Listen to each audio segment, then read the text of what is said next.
This is it right here. Combining a team of reporters, columnists, and commentators. Don't you ever talk about me! Are you serious?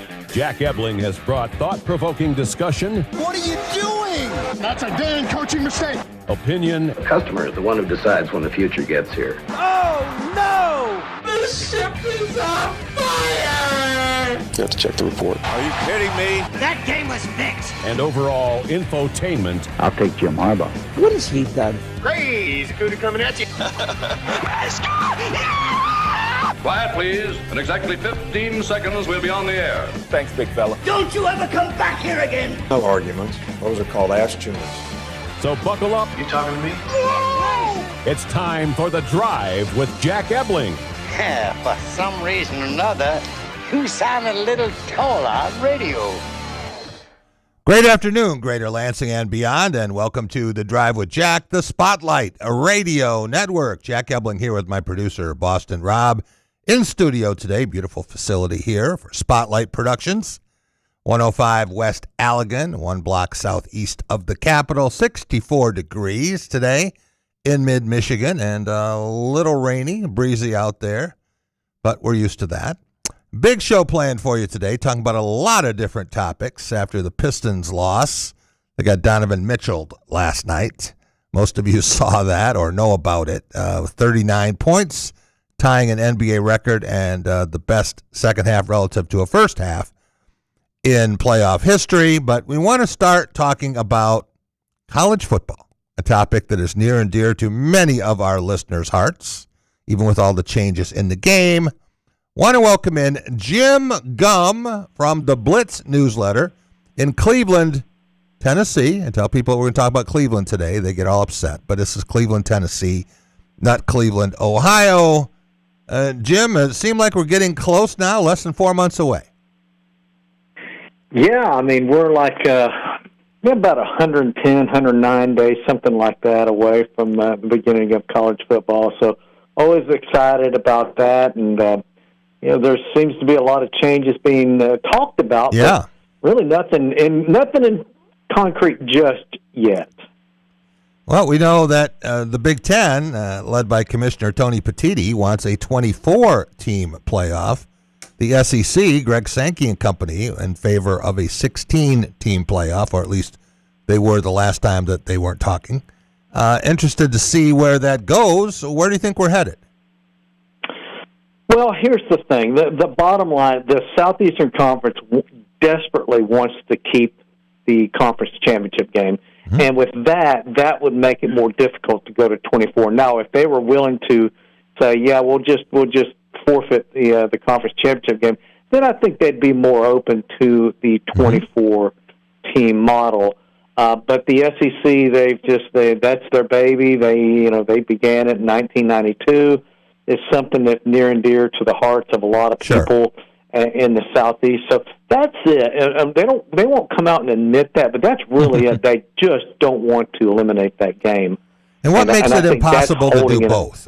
Why could they not have a conference championship game? And listen, we're doing it now with 12. We're doing the conference championship games, and we're having 12. So you really wouldn't change anything. But it seems like the goal for most people is trying to get get college football decided by like the first maybe week and a half of January. Mm-hmm. And right now we're going deeper into January. So unless they were just to start the weekend after conference championship games, then they're going to be still pushing it into mid-January. I don't know why they delay it as much as they do, Jack. Yeah. But that's the big deal is the gap between the conference championship games and when they begin the college football playoffs.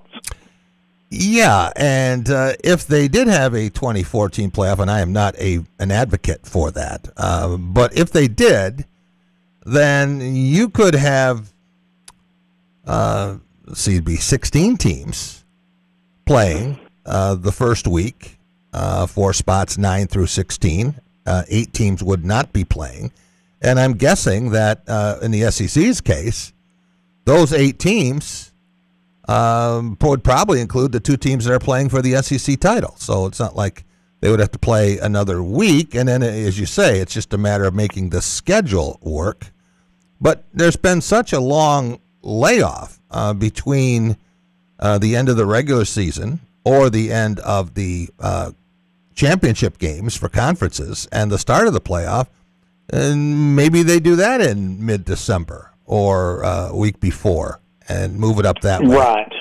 That's possible. Yeah, that's what I would do. Of course, the college football, they tried their best to avoid the NFL, but it's unavoidable at some point because the NFL, they start playing on Saturdays as soon as college football season, the regular season ends. That's right. So, you're never going to completely avoid the NFL. It's just I think they're trying their best to avoid it as best they can. But, that's easier said than done. Yeah. It's funny. You mentioned, Jim, college football trying to avoid the NFL because I think that college football is trying to emulate the NFL, and it basically now is what I call pro sports on campus. So it's more like the NFL than not, although there's no draft and there's no contract length that prohibits players from hopping around every year. But in terms of what we might have with 24, what tells us that 24 is the ideal number? I remember when the NCAA basketball tournament expanded from 64 to 68, supposedly that was going to solve all problems. Now it's going to be 76, and I'm told that it won't stop there. There could be an NCAA basketball tournament maybe in your lifetime, Jim, where there are 100 teams playing. And you could easily have an NCAA football playoff with 32 teams. Here's how I look at it. I would rather have a tournament that's too big and getting teams in that really don't deserve to be in than to have a tournament too small in which a deserving team is left out. Yeah. At some point, Jack, the undeserving teams will get beat and they'll be eliminated. Yeah. My big thing is I hate the thought of a deserving team. And I'll be honest with you, I thought Notre Dame would have been extremely dangerous in the playoffs. Yes. And they were left out, and we'll never know now if Notre Dame could have won a championship. It will always be speculated. So that's how I look at playoffs. Yeah, if we let undeserving teams in, they'll end up getting beat anyway. So, yeah. My problem with it, Jim, is that I don't want college football to be a tournament sport. And I think probably that toothpaste is out of the tube. I don't know if we'll ever get back to it having the best regular season in sports. The regular season was so magical. Every Saturday, there was something meaningful, and losses mattered. Now, losses aren't going to matter. You're going to have a litany of 3-loss teams getting in the playoff. And I understand when they went to a college football playoff that was 2 teams and then 4 teams. And if they wanted to expand it, I thought 6 would have been a good number. It went to 12.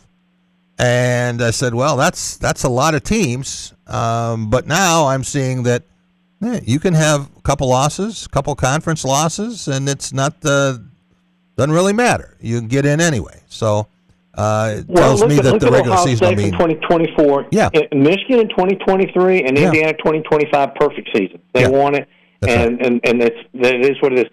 Think about Ohio State in 2024. They had 2 losses, one at the very end of the season, which normally would have knocked someone out of the playoffs. That's right. They got in as an 8 seed. They hosted Tennessee, a 9 seed in Columbus. Yeah. That where seeding comes into play there. So when I hear people say, "Oh, it makes the regular season not as important," hey, listen, you still want that better seed, so you host a home game.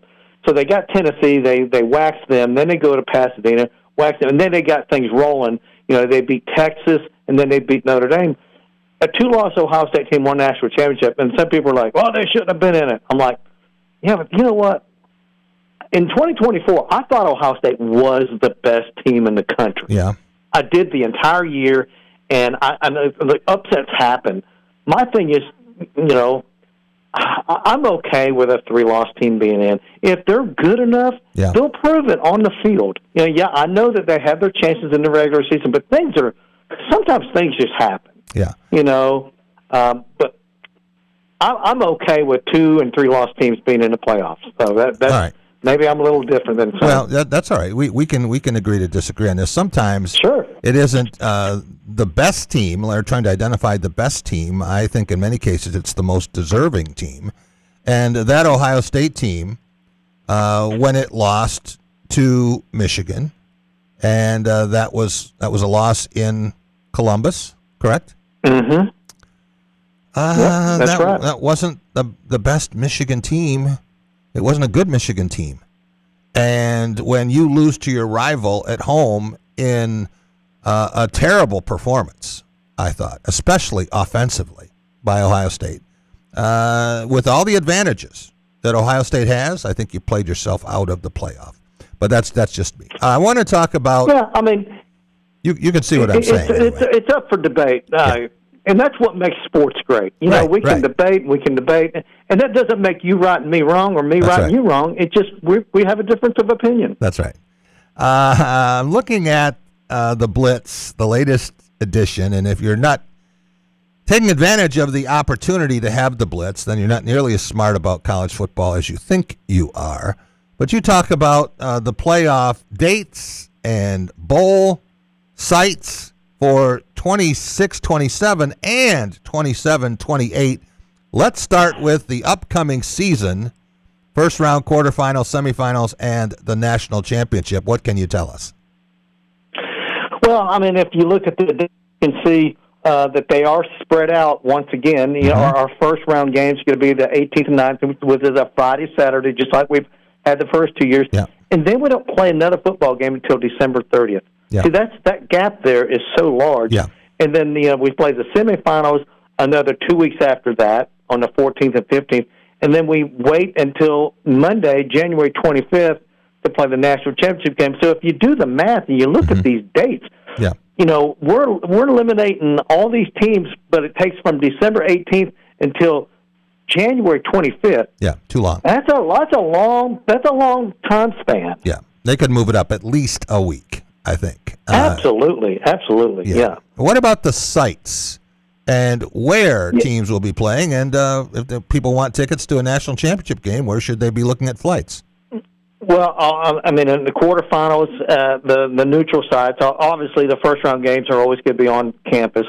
First round, you got quarterfinals at the Fiesta Bowl, the Cotton Bowl, Peach Bowl, and Rose Bowl. Now, if you'll notice this, Jack, the Rose Bowl, and this is their decision, their desire is to be a quarterfinal site, not a semifinal site. Why? Because that way they get to play on New Year's Day. Mm-hmm. You know, you'll never.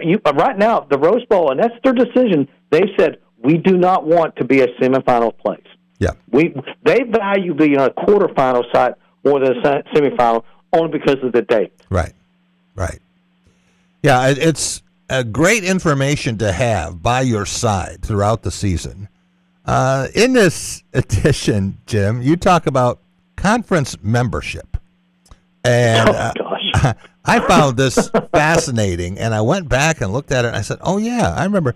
And some of these teams, their names appear a lot because they've moved around quite a bit. But just looking at the Big Ten, you had the original group that came in, and then you had some that came in a little bit later. Ohio State wasn't a member until 1913, right? Not 1896. And Michigan had been in and then out and then back, was gone for a little more than a decade. People don't realize that. And then it was really Big Ten until Chicago left. Then it was a Big Nine for many years. Correct. And then there was a move to add a 10th team, and we have talked about this many times on this show, how Michigan State President John Hanna basically backdoored this and lobbied and had the votes he needed, and Michigan threw a fit, and it was nearly Pittsburgh that came into the Big Ten. And then you had 10, and that seemed good for people who believe in math. And then Penn State came in 93. Then you go all the way up to 2011 as an 11-team league, and then you get Nebraska. 3 years later, Maryland and Rutgers. So then you have 14, and some people said that was too many. And now you get Oregon, Southern California, UCLA, and Washington. Are you guessing this is going to stay at 18? Or do you think that as we get more consolidation and 4 mega leagues, if that's what it comes down to, that 18 will not be the number? No, I don't think 18 is going to be the final number. I don't think anyone really knows what it's going to be. There's always that carrot out there, and that carrot is named Notre Dame. If Notre Dame's ever willing to join a conference full-time, That's right. it'll have to be the Big Ten or the SEC. Now, they could go SEC. They could. They could go SEC and be that lone ranger up there in Indiana in the SEC. But the SEC doesn't sponsor nearly as many sports as the Big Ten. That's right. And Notre Dame has a lot of sports that they wouldn't have a home if they joined the SEC full time. A lot of sports, and that's why I think the Big Ten will one day, maybe not in your lifetime or my lifetime, Jack. One day we'll see Notre Dame a full time member in the Big Ten. But man, they will fight that to as much as they possibly can. Yeah. But I think at some point it's going to happen. I think it's never been closer, never has. Listen, people don't realize this, or a lot of people forget this. Notre Dame was an ACC member in 2020 during the COVID year. Yeah. They played in the ACC championship game. So it's not like Notre Dame hasn't experienced being in a conference. I'll never forget, that year, if you look at their uniforms, they had that ACC logo sewn on their jerseys, and it looks very, very odd, but that's fact. And they're playing an ACC schedule in a lot of other sports, as you mentioned, and they're playing a Big Ten schedule in hockey. That's right. That's right. It's interesting, fascinating stuff. We talk about the Power Four now. It used to be the Power Five before the Pac-12 dissolved, but the Pac-12 is back with 2 of the original members, Washington State and Oregon State, and now Boise State is joined. It seems like they should call it the State Conference. Because every school's got state in it. That's right. You talk about Fresno State, Colorado State, San Diego State, Utah State, and Texas State. And a lot of people didn't know that there was a Texas State until not long ago. What do you make of this conference, the way it's set up geographically, and will it grow? I think it's going to be a little better than the Mountain West Conference is. Okay. I still think the 5th best conference right now is probably the American Athletic Conference, but it's not nearly as good as it once was. I think the new Pac-12 is going to be decent, but it's nowhere close to being a power conference anymore. I mean, Washington State, Oregon State, they were more or less the bottom feeders of the modern or of the Pac-12 we're used to, and now they're probably up there with Boise State being the more talented rosters. I do believe Boise State's probably the odds-on favorite to win that league more often than not, but. Who knows? Who knows at this point what it's going to mean? I mean, we're saying, we got all these teams in there now. 3 or 4 years from now, we may look at the Pac-12 and they may be 12 teams again. And who knows? Maybe UNLV goes in there. Maybe they get Stanford and Cal to move from the ACC back to the Pac-12. Who knows at this point? It really does. Nobody knows. You have a great description, very informative, about the football bowl subdivision as opposed to the championship subdivision. But we were having a discussion at lunch today, Jim, about the teams that are not in the Power Four and what is happening to them. We know in basketball that we're not the same number of upsets or even competitive games in the NCAA tournament, and I don't think that's just because of name, image, and likeness and pay for play, but also because of the unlimited transfer rule. And so many teams that used to put a team together and they could pose problems. Not anymore, because those players aren't there long enough to do that. And you see teams now with great players. If you're a great player, you're not staying at Central Michigan. No. No, that's just a reality.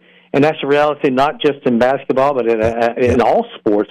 So football, obviously, we see guys that are going from, a Boise State, maybe a star that would have been at a Boise State. Now he's going to an SEC or Big Ten school.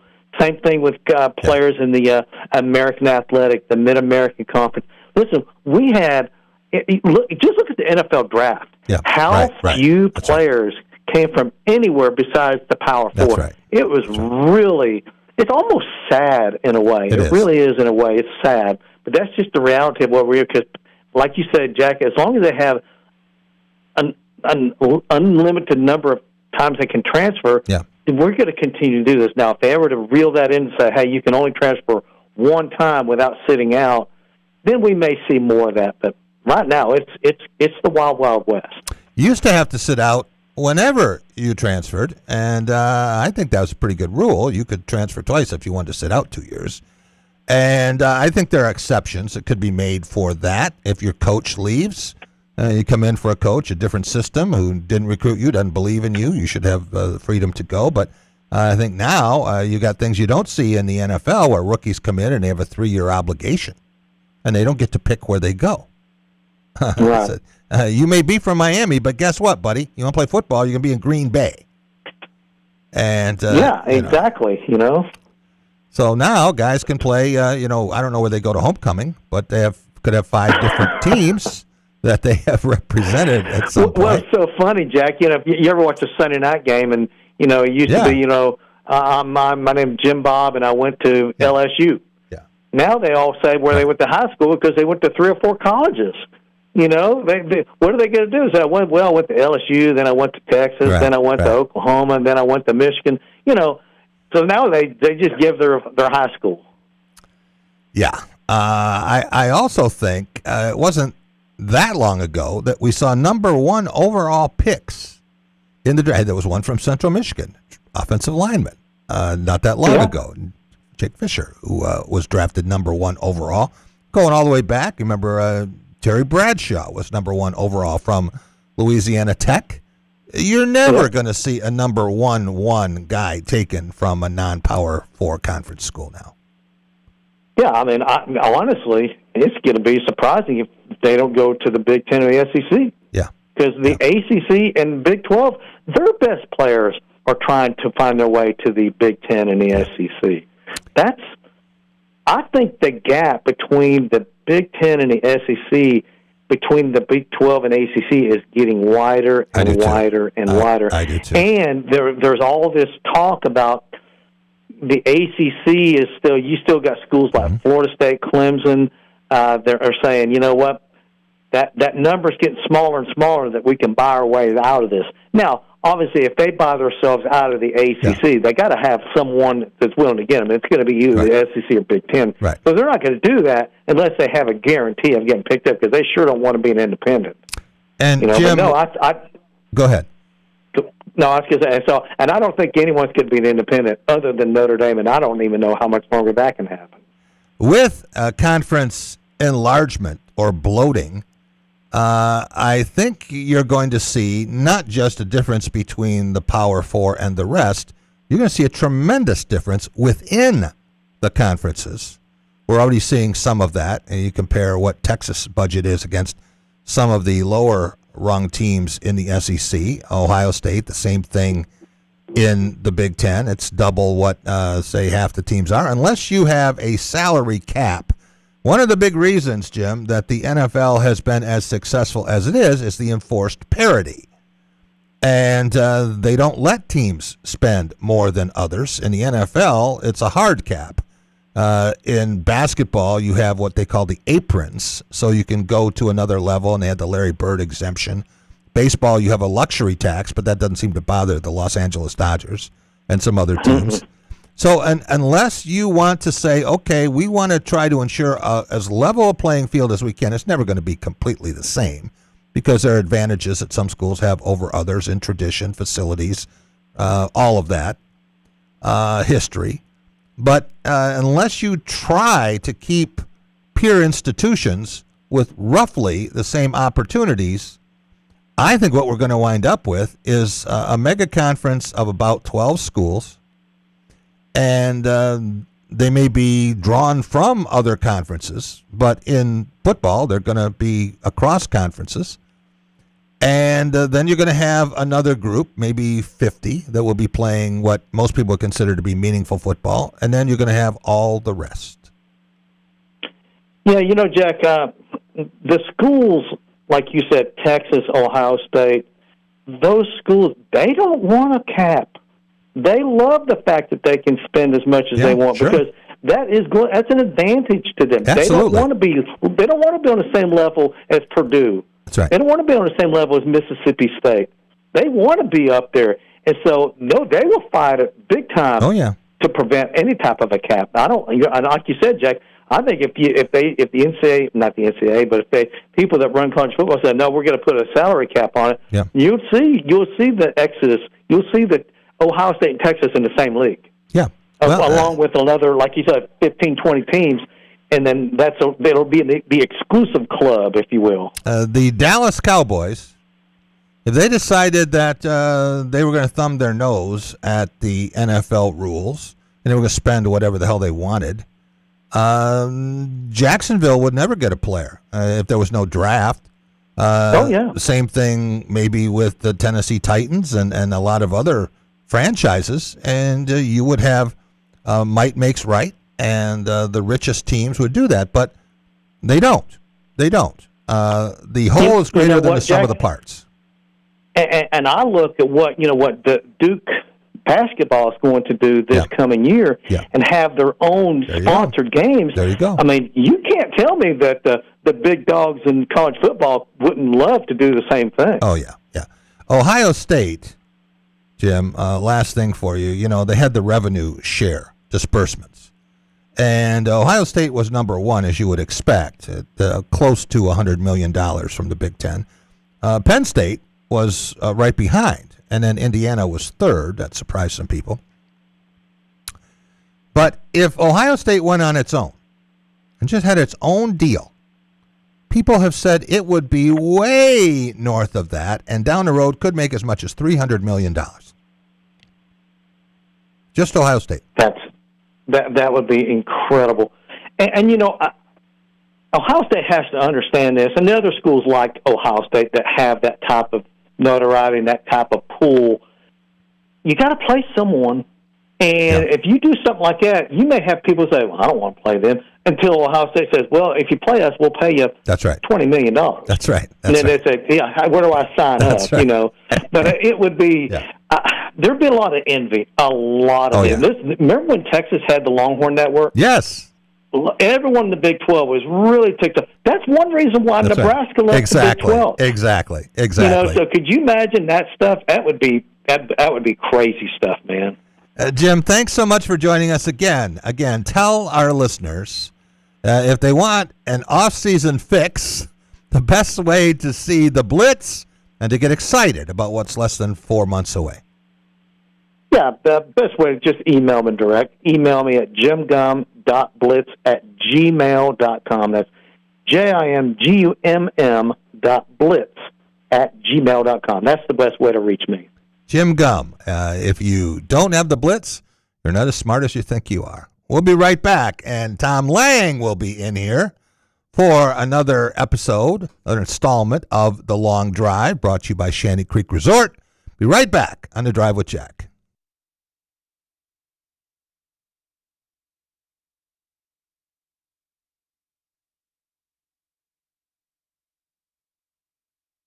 Jack Ebling here with my good friend Matt Sloan at Graph of Okemos. Spring is here, and so is good news for lease customers. You got that right, Jack. Pretty exciting news, both at Nissan and Chevy. We have a lease pull ahead starting right now. So if you're bored with your lease, too many miles, close to too many miles, you just want to get out because of a high payment, bring it in. We'll get you out of your lease and get you into something more exciting. Stop and see Matt and the gang at Graph of Okemos. They're making friends.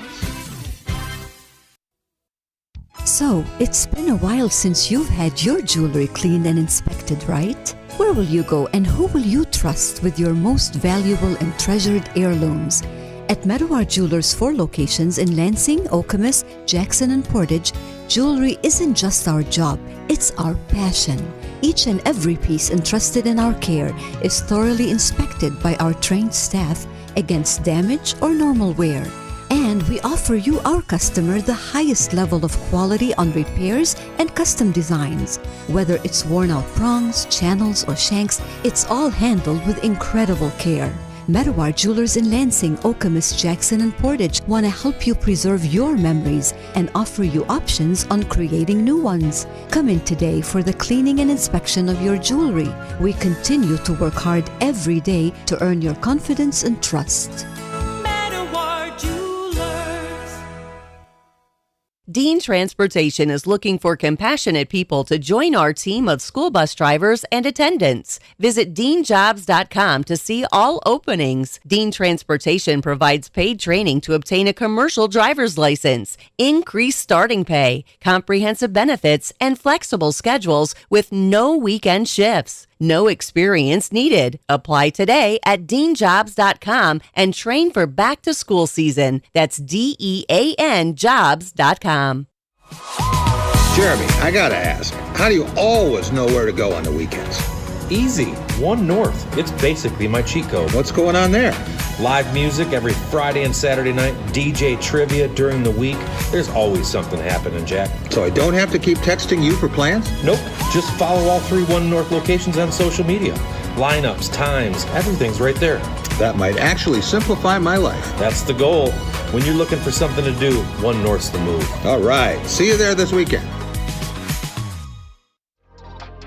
Are you passionate about college sports? Foster Swift Sports Talk is your go-to podcast dedicated to addressing the hottest topics in college athletics, including recruiting practices, NIL, the trade portal, collectives, and revenue generation. Join us as we bring you insights from student athletes, college head coaches, administrators, and other industry leaders as they share their experiences in this rapidly changing arena. Our mission is to share information and help educate student athletes, parents, coaches, and other stakeholders with the knowledge, resources, and strategies they need to make informed decisions and maximize each college athlete's potential for long-term success. Check out our latest episode where we're joined by Miss Michigan basketball Lily Williams to discuss her recruiting journey and her ultimate commitment to Michigan State. Like and subscribe to our YouTube and Facebook pages to watch all of our episodes, or you can give us a listen on any of your favorite podcasting platforms by simply searching Foster Swift Sports Talk. Until next time, I'm your host, Dave Russell.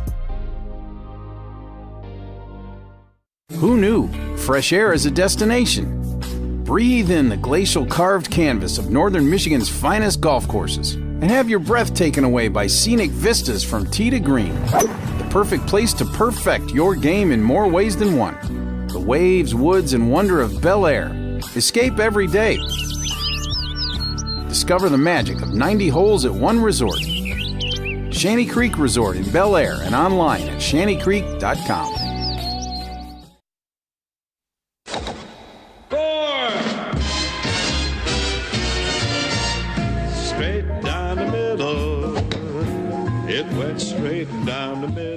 Welcome back.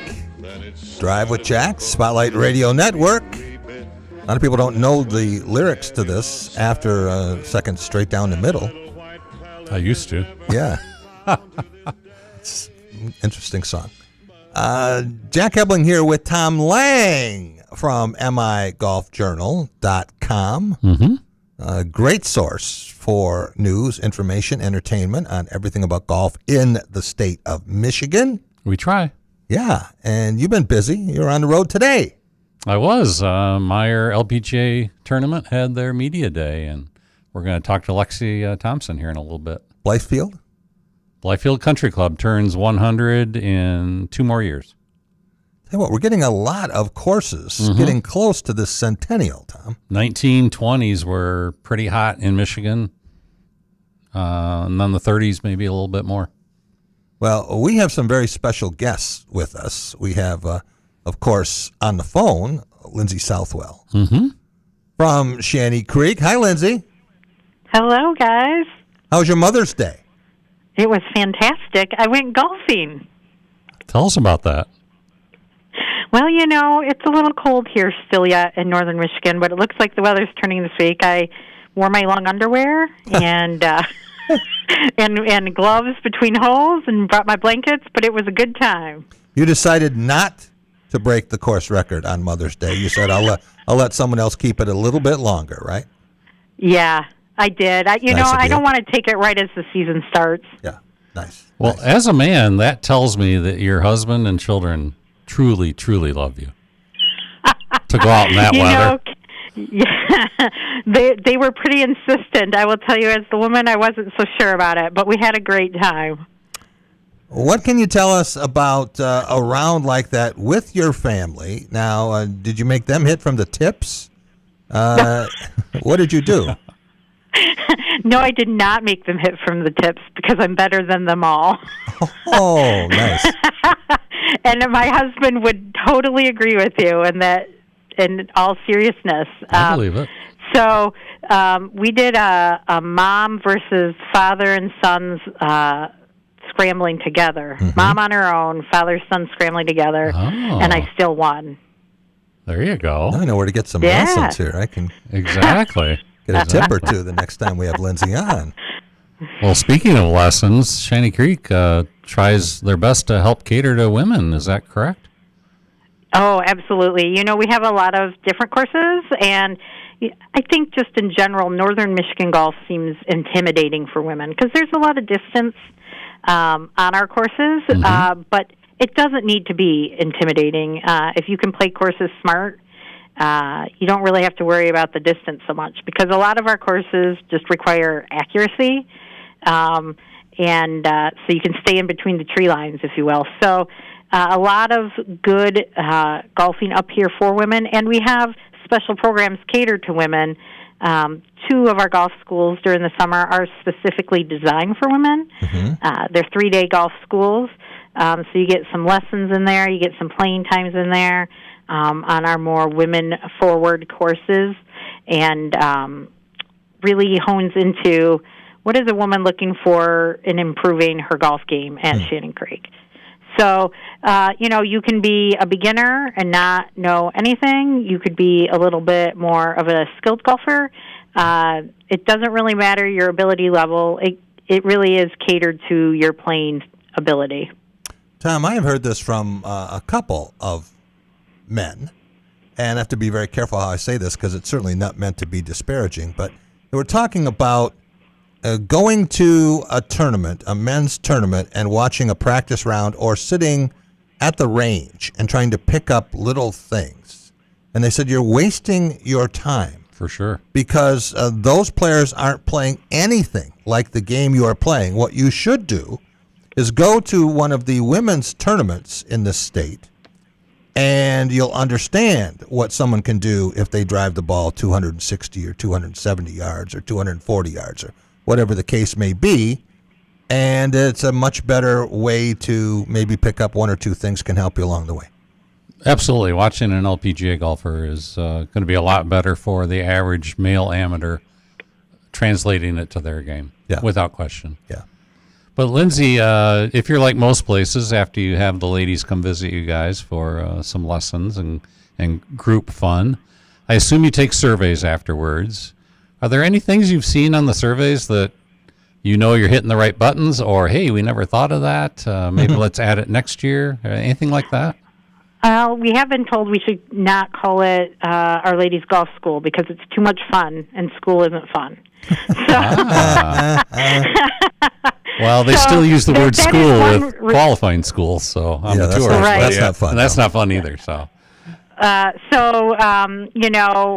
I would say that it's a lot of fun, and I think that the women appreciate, that down to earth. It can be intimidating as a woman to get lessons alongside men. Just the distance and power comes a lot naturally, and so you're beginning to think like, well, that 200-yard drive isn't so great compared to his drive, or that 150-yard drive isn't as great, and it's not so much, you're playing with your peers, and it's not so much, a show-off session as it is just like improving yourself, working on yourself. Well, if you have fun doing an activity, you're going to be more inclined to return to that activity, so that's what's important, for sure. All right. I'm guessing you have a ton of players, Lindsay, at Shanty Creek, who it's their summer, and they're up there, and they're playing all the courses. They may be playing 5 different courses in the span of a couple of weeks, but they are there, and they're keeping close tabs on it. Do you have any kind of an event that involves all of the courses at Shanny? Well, we do have a special that involves all the courses at Shanny. Okay. We have it's called our 90 for 90 holes for $90 promotion. Yeah. So if you stay at Shanny Creek, you'll need 3 nights to play all those courses. Sure. You stay at Shanny Creek for 3 nights, and you can pay $90, $1 a hole. And we do that on the holiday weekends because they do take the 3 nights. Mm-hmm. And generally, when you come up north, a lot of the 3-day weekends, people are out on the lakes. So the courses, there's a lot of availability to get on those premium courses that are generally hard to get onto, let alone 5 courses in the span of a weekend. So we do that on Memorial Day weekend and Independence Day weekend and Labor Day weekend. Well, you're paying $90 for 90, Tom. That's about the rate you would get to play a championship course. One time, right? So you're getting like Exactly. four rounds free with that. Now, you have to stay on property, right? Yeah, you have to stay at either one of our hotels, the Lakeview Hotel, we lodge at Cedar River, and you're eligible for that deal. It's really, and the lodging rates are very affordable. It's really one of the best golf packages out there, and the resounding feedback is, we can't believe you offer this deal. Yeah, I'm glad you mentioned the lodging rates being affordable, because the last time you were on this show, I think you talked about the 90 for 90. And I got a question from a guy who said, yeah, but I bet you they jack up the lodging rates. And if they're $400 a night, I said, no, that's not what they're doing here. No, it really isn't what we're doing here. Obviously it varies by the time of year you're coming, but Memorial Day weekend, I think the lodging is $178. Don't hold me on that. But so even a golf package for $400 for 3 nights and 3 full days of golf, that's a fantastic deal. It's phenomenal. And you get a number of players together who can stay, and the facility there is big enough you can put 4 people in it so easily. You could pay right? You could pay $170 for the Holiday Inn in Lansing. You can get your accommodations and your golf for 5 rounds for a couple $100. Yeah. Yeah. Can't beat that. Not at all. Yeah. Yeah. We don't do any of that jacking up here. We don't need to play that game. We just want to make golf more accessible for folks out there. Because like everything right now, it just seems to be getting more and more expensive, and this is our way of making the game more accessible. Yeah. Well, and like you said, it's select times of the year. It's not all summer long. That's right. Correct. And so, again, those holiday weekends where you have more time to give up, and, I can't think of a better way to spend a holiday weekend, but that's just me. Well, I want to talk about another holiday weekend coming up, because when you have Mother's Day, that means not too far behind is Father's Day. The Southwell family going to be on the course again on Father's Day, and are you going to let your husband win? Well, we'll have to see about that. I wouldn't. We'll have to see about that. He's only beaten me twice, and we've been married for 25 years. So, I want to keep that record going, but I'm not saying it can't happen. Why does he keep playing it? But I am not one to let it happen. About that. He won't quit. He's going to stick in there, determined to make it happen. All right, Lindsay, thanks so much for joining us. Great to have you with us. Love Shanty Creek and appreciate all your support on this show. Thank you for having me, gentlemen. Lindsay Southwell. You want to talk a little bit about some of the interview opportunities you had today? Yeah, absolutely. Like mentioned earlier, I spent this morning and early afternoon up in Grand Rapids. The Meyer LPGA Classic for Simply Give. They raise money for local food banks. And when I say local, I mean in local communities in the 5 states where Meyer has their stores. And the Simply Give program is gift cards basically given to food pantries that the average shopper can buy at the checkout and give back to Meyer, but they give all that credit to their local food pantries that they work with. So those pantries can come into Meyer and buy fresh produce and fresh meat and things like that, and they don't have to rely on boxed goods only to give to the families who are in need. And it's just an important way to improve nutrition opportunities and whatnot for less fortunate and people who are struggling for a while. And Lexi Thompson came in today. She's a past champion of the tournament. Mm-hmm. She even talked about one of her favorite trips as part of a golfer coming into town was to go see one of the food pantries. And she was going to try and go back there today. But are we going to hear from Lexi we first? Or you want to? I thought we'd do Kathy Cooper first. Okay. So I was able to do 2 taped interviews. Yeah. Kathy Cooper is first. She's the executive director of the tournament. Yes. Has been for all 12 years. Here's Kathy Cooper. I'm here at the Meyer LPGA press conference, and I've got Kathy Cooper, who's the executive director of the tournament, all 12 years that we've held this event. Kathy, you announced today that ticket sales are super brisk. Why do you think that may have happened? I really think it's because of what we've built and the quality of what we've built. This is a family event, and people are really, really supportive of that and supportive of what this event does for the community and for Simply Give. It's caught on like wildfire. Mm-hmm. Talk a little bit about some of the new incentives you've got this year that you think might be bringing people in, as well as the old favorites. Well, we've expanded the size of J Brewers because the demand has been there. It's expanding out where people can walk out and have a special seating area and tent around 4 Green. And then Kraft Heinz Pavilion, we have doubled the size.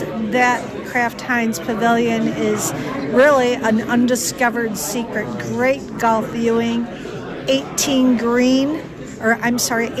tee box viewing. I mean, you look right down on it. 17 green and 5 tee is all visible from Kraft Heinz Pavilion. Plus, we have great food in there.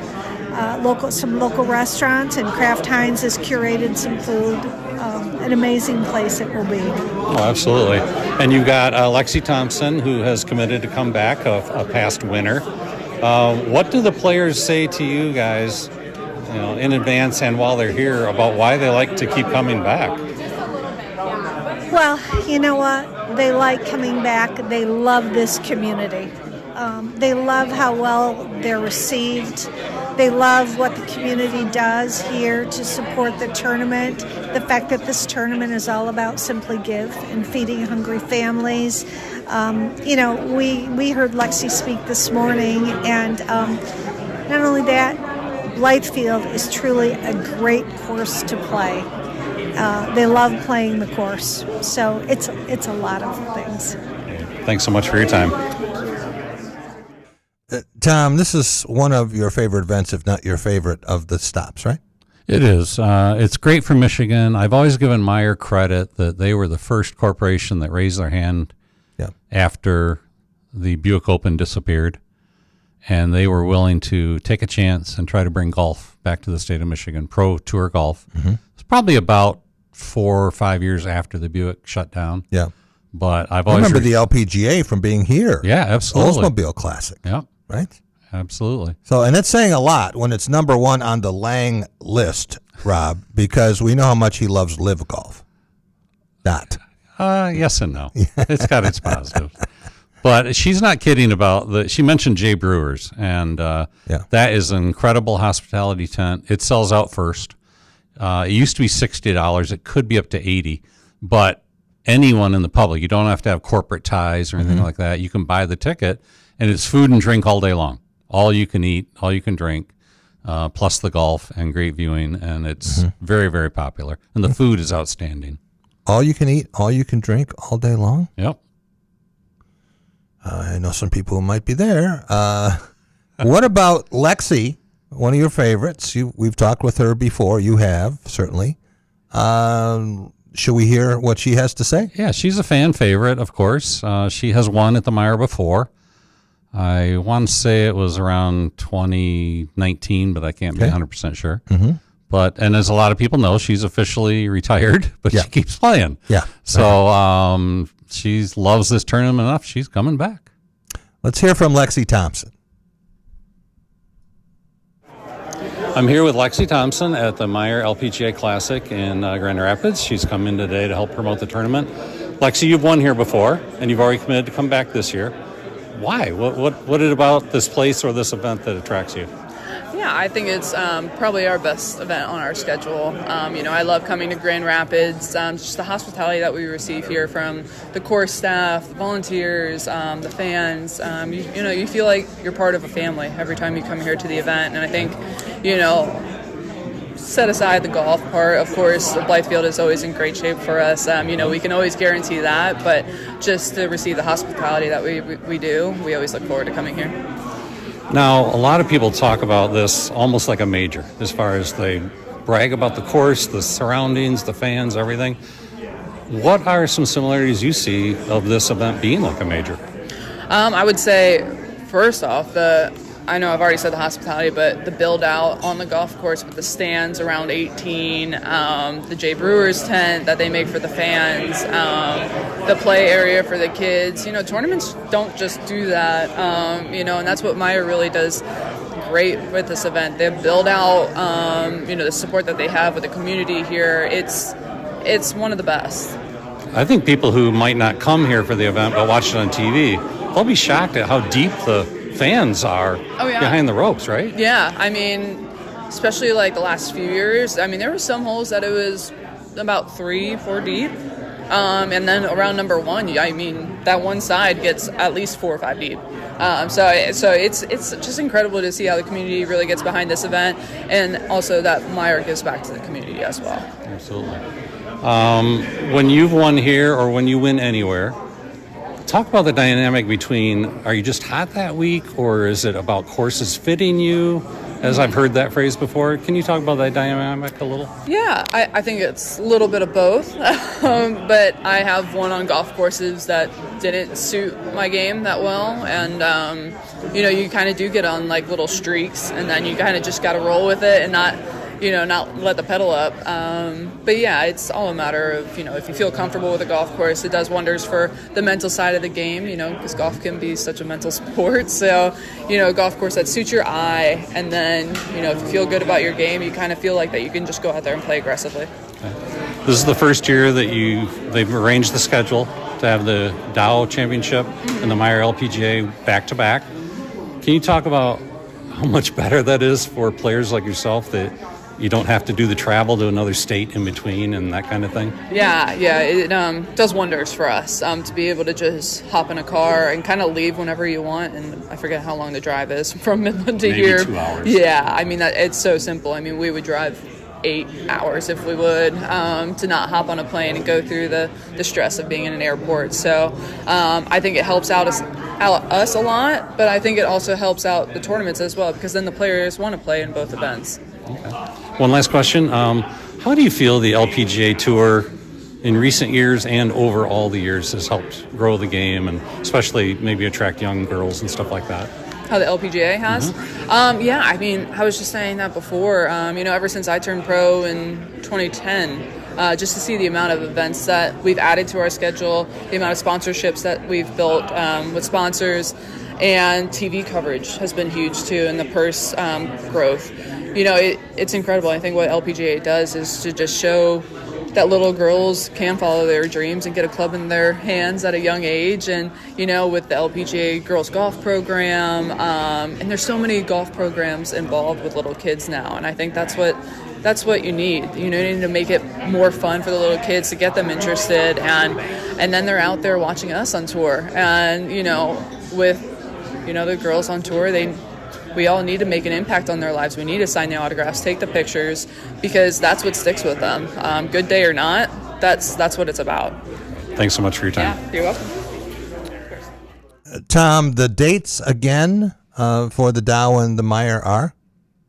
The Dow Championship ends on June 10. That's a Sunday. And the Meyer is the following week, where it ends on the 17th, Father's Day. Father's Day.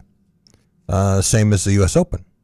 Exactly. And they started doing that about 6 years ago, and that was part of the talk. Hey, will it survive if people want to go see the U.S. Open instead? So one of their ways to handle that was they start a little earlier with the tee times to make sure they're done and people still have plenty of time to go home and watch the men's U.S. Open on television. Okay. All right. Sounds good. It does. Last week, we were talking about favorite courses and hidden gems. The ones that people don't really know about. Right. Yeah. And you had some that came to you after we were done with the segment. You said, wait a minute. Certainly deserve mention. You want to give us some of yours on another list? Yeah, the one that popped into my mind when we were live last week was Huron Hills in Ann Arbor, especially if you're going to U of M, Michigan State at U of M or whatever it might be. Mm-hmm. But even more locally to Lansing, one of them that really popped up to me is the Emerald out in St. John's. Yeah. I've had several people, even recently, several people have told me the best greens in all of mid-Michigan. Is that right? Absolutely. Randy Lewis from Alma, the last amateur to play from Michigan in the Masters, 2012 he played. He told me at the time he went to practice at the Emerald because of the greens to get ready for Augusta. I find the Emerald to be very playable, unlike some other terrific courses which can drive you into therapy. And, whether it's the food there, whatever it is, we've been there for that. Yeah, you like the food there. I do. And it likes me. Excellent. So there's that, but you have another local course. Yeah, we talked a little bit about Groesbeck being its 100th year, but I just think it's a phenomenal course, right in the middle of the city with lots of elevation change. I'm not going to give it the tag of feels like you're playing up north, but it's got so much variation. There's no two holes are alike. Right. And just the rich history makes it fun. And then if you go outside of mid-Michigan, one of them I really like. I call it the least hidden gem because it's right on I-94 freeway near Jackson. It's called Calderon Farms. Okay. Literally on a former farm owned by the Calderon family. And it's not hidden, but the front nine is more open, like a links course, because that's where most of the farmland was. The back nine goes through some woods, and it's just a really beautiful course. Again, not expensive at all. I think they might charge you $25, but maybe $50 on a heavy weekend at prime time or whatever, but really good value. And then there's two more courses that turned 100 years old in the last year or two. One's up north, Elk Rapids. Yes. It's only 9 holes long. Yep. Built by designed by Donald Ross, right on one of the large lakes up there in Elk Rapids. Getting ready for anniversary, all right, or just they had one. Just had it. But just a fun course. You can tell the age. Really, really cool. 9 holes. No carts only on that, right? They might now and then, but most people walk it. Vast majority walk it. Very walkable. And then over in the thumb of Michigan, way off the beaten path, in just outside of Bad Axe, about 10 miles east of it, actually, called Verona Hills. It also celebrated 100 years last year or the year before.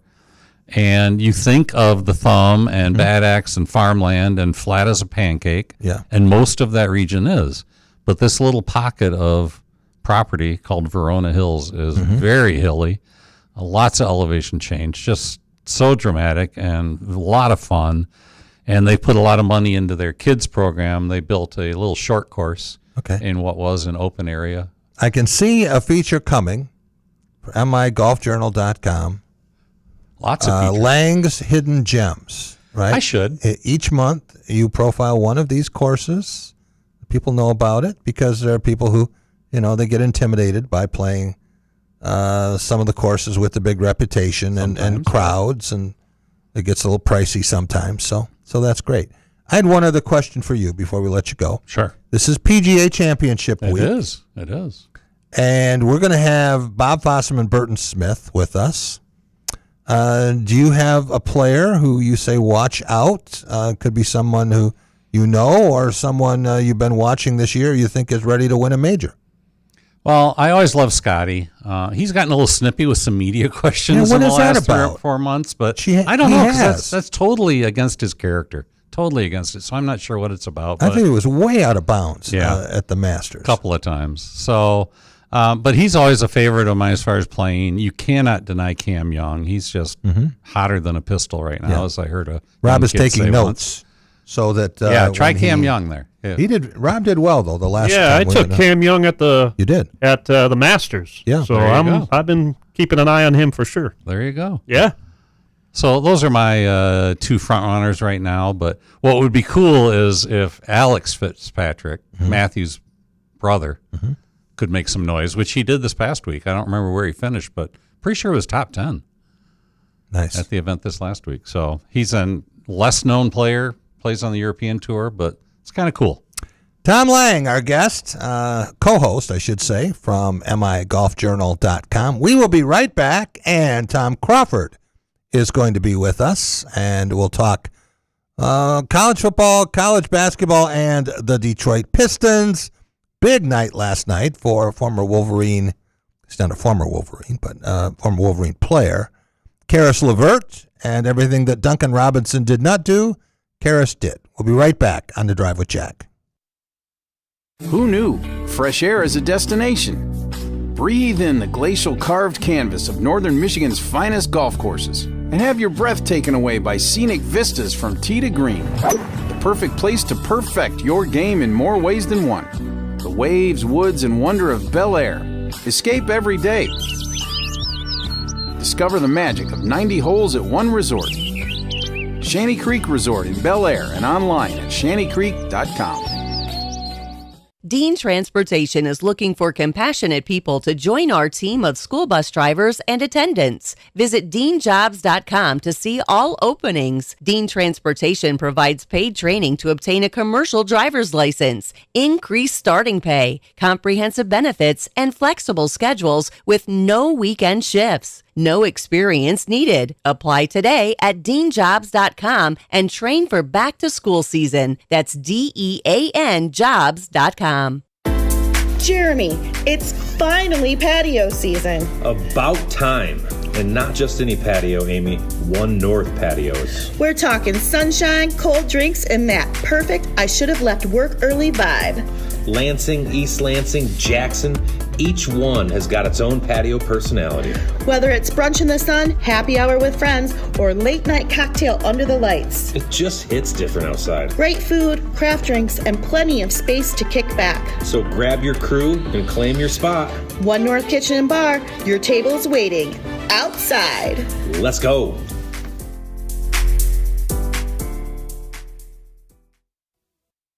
So, it's been a while since you've had your jewelry cleaned and inspected, right? Where will you go and who will you trust with your most valuable and treasured heirlooms? At Meadowar Jewelers' 4 locations in Lansing, Okemos, Jackson, and Portage, jewelry isn't just our job, it's our passion. Each and every piece entrusted in our care is thoroughly inspected by our trained staff against damage or normal wear.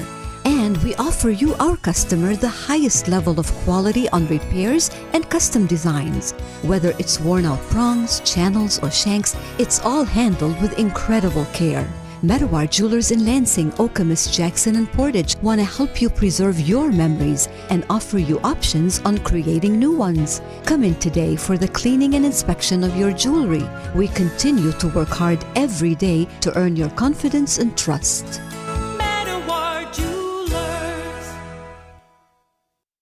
Jack Ebling here with my good friend Matt Sloan at Graph of Okemos. Spring is here, and so is good news for lease customers. You got that right, Jack. Pretty exciting news, both at Nissan and Chevy. We have a lease pull ahead starting right now. So if you're bored with your lease, too many miles, close to too many miles, you just want to get out because of a high payment, bring it in. We'll get you out of your lease and get you into something more exciting. Stop and see Matt and the gang at Graph of Okemos. They're making friends.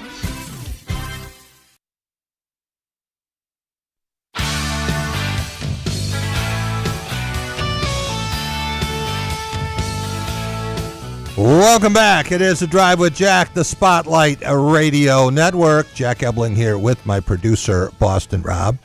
Rob, we went right into college football today.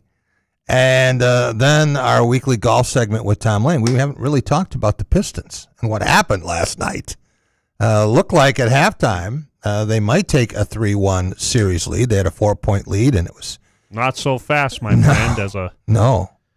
Famous quote. Yeah, they wound up trailing by 21, and then it got a little dicey down the stretch.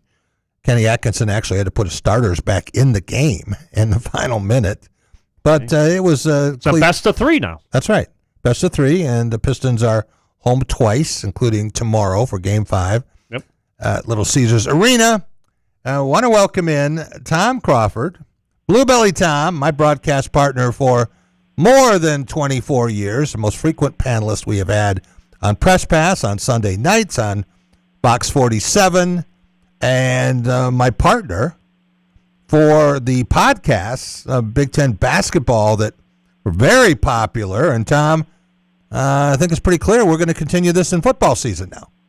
Yeah, football, basketball, we got sponsorships that are interested, and right. It was great to see Jack Vogler and be at Dominic McGaldy's place over at Sparty's Coney Island, and getting all excited about football, talking about some controversial issues about intercollegiate athletics, but that's what brings out opinions and passions, and it was a lot of fun today. I actually had a text message when I left. Someone who was there didn't come over and talk to us there, but said, "Man, you guys are loud." And I'm thinking like that means he means me.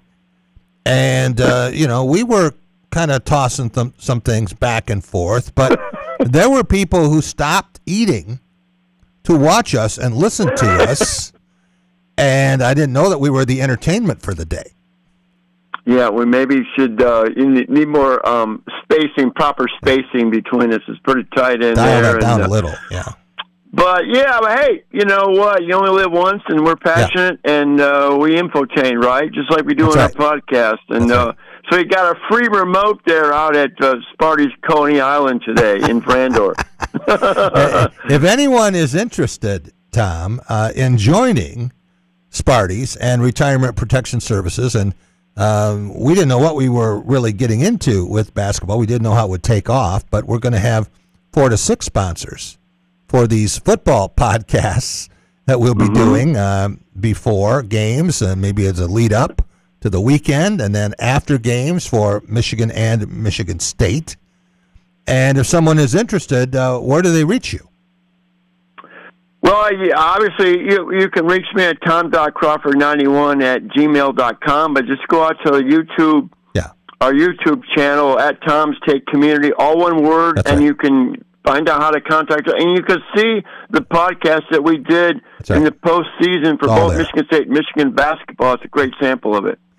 And you can also get me anytime at jack@jackebling.net, not .com, jack@jackebling.net. Right. And but more people want to talk to Tom than talk to me.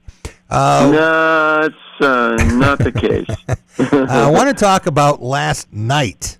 And you've gotten semi-addicted to the NBA playoffs, but it looked like the Pistons were in a decent shape. They'd shot so well in the first half, 55 from the field, 50 from deep, and maybe it said something, Tom, that Cleveland was in the 30s for both 2-point and 3-point shooting, and they were only down by 4, and Donovan Mitchell had only a free throw until the last couple of minutes, and then he got a 3-pointer. So he had 4 points at the half.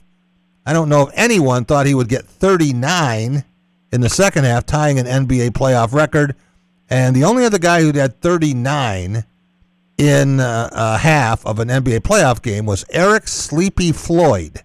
Yes. Georgetown Hoya. Yep. Oh, yeah. Sleepy had 12 in the other half, so he finished with 51. And no one has scored that many more points in one half than the other half. But talking about 35 points more in the second half than the first half. And during this incredible run to start the second half, it was Donovan Mitchell 15, Pistons zip. You know, it's funny you bring up Donovan Mitchell because at halftime, it was obviously brought to attention he had not done anything, and the Cavs were only down by 4. That's right. So you knew. I mean, you're just bracing yourself. This dude is going to explode. I didn't know he'd explode for 39 points, but as well as the Cavaliers played in this game, Jack, I was disappointed. It was more of a ineptness, I thought, from the Detroit Pistons. I mean, I thought Cade looked. I mean, when Karis LeVert, of all people, kept them in the game. First half to have 17 of his 24, but I thought Cade looked fatigued in this game and in the latter stages. And, Duran just didn't do anything. That's right. Anything. No. And JD was not there. And, I know he's young and all that stuff, but he has got to step up the play. They're gonna lose this series. They could. They certainly could. I know someone on Press Pass, Tom, who said the Pistons were going to win in 5 games. Yeah. In fact, everyone we asked yesterday on the show here, and we talked to 5 different people, asked them to give scores, and every one of them had the Pistons winning by more than 2 baskets. Well, I got the secret sauce to winning bets and just projecting, being a smart guy in the room. Just take the opposite of what I do. Just do it. It's just like the Seinfeld episode. Just do it like George Costanza. Just do the opposite. Just do the opposite, and that's all you got to do. You get it right. You talk about what we saw with Donovan Mitchell, and we thought, well, he and Cade might cancel each other out. It wasn't the case. 43 for Mitchell and 19 points for Cade, and the first time in his playoff career that he did not reach 20 points ends that streak. But I want to talk about another player for the Cavaliers. And after Game 2, Tom, I asked someone who the Pistons' top 3 players were. And the guy said, well, 1 is Cade Cunningham, 2 is Tobias Harris, and 3 is James Harden. I said, wait a minute, James Harden, he plays for Cleveland. He said, yeah, but he's one of the Pistons' 3 most valuable players. So it went from that after Game 2 to after Game 3, it was, well, finally, a James Harden sighting. He'll never do that again. And now, after what he did last night in Game 4, where he was pretty good throughout the game, now people are saying, yeah, well, they got to stop Mitchell, but they have to watch Harden. They weren't talking like that 2 games ago. No, 24 and 13 for James Harden, and was it the first 3? Those 3 balls. 3 trips down the court for the Cavs. Right. He was nailing them. And then Evan Mobley's another guy that he's kind of like a silent assassin a little bit. You don't really focus on him a lot, but he had, besides 17 points, I think he had 4 or 5 block shots and a couple of steals here and there. And boy, he's invaluable, that guy. They got a lot of arsenal, do the Cavs at home. Now, can they take it on the road, the Cavaliers? They haven't so far. Right. And it's like you guys opened up with Boston Robbie. That's a 2 out of 3 series. This is why you had the home court advantage. You beat the Cavs by 8 games in regular season. This is when you get the payoff for that. And so they got to take care of business tomorrow night.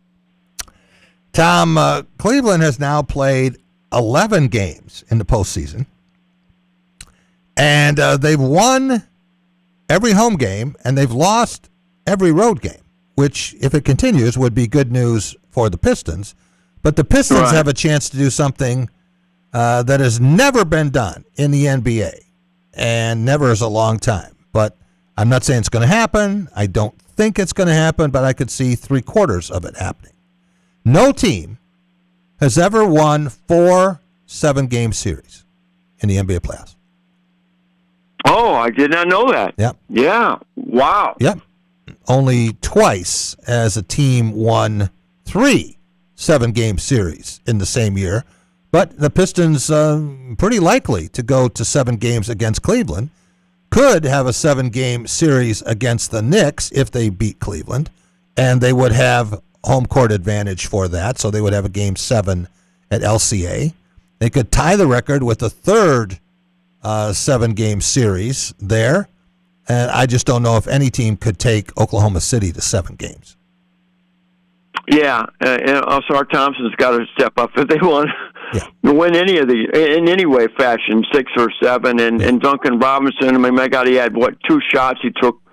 They have to step up. There's some crazy missing parts, and I was raving on Press Pass the other night about Paul Reed, and he did a nice job again. But when he went in there during that 22-0 run, he didn't make a difference for a while. It didn't matter. that Durham was out and Reed was in, and I thought Beef Stew, Isaiah Stewart wasn't. I mean, it was just a team loss all the way around, and I don't know how you just turn it on. I mean, they said, "Oh yeah."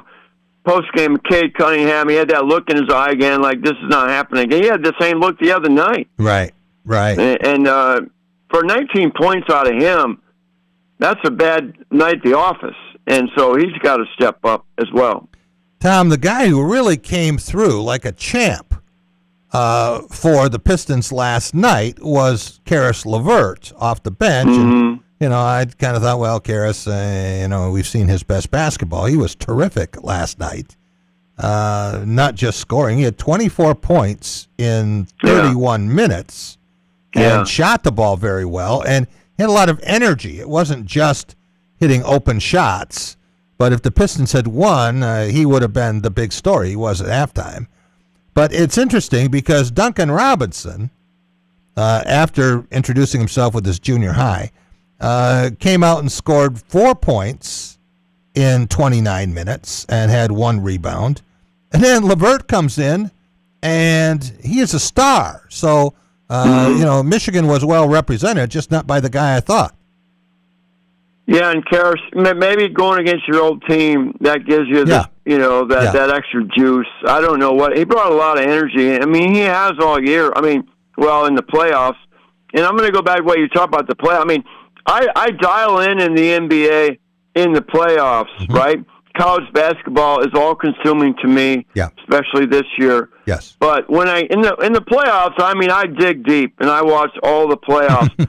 And it's a different level. So that 60 wins back to that regular season thing that the Pistons had going, maybe that's a little fool's gold. Maybe not everybody plays hard in the regular season, and maybe there's some justification in saying that, that was, the Pistons are not a playoff team. You just watch. And it's dicey right now. If they win tomorrow night, everybody else will be all engaged, and they're going to close this thing out and look out for the Knicks. And But this Cavalier team, they're tough. There's no doubt about it. They're good.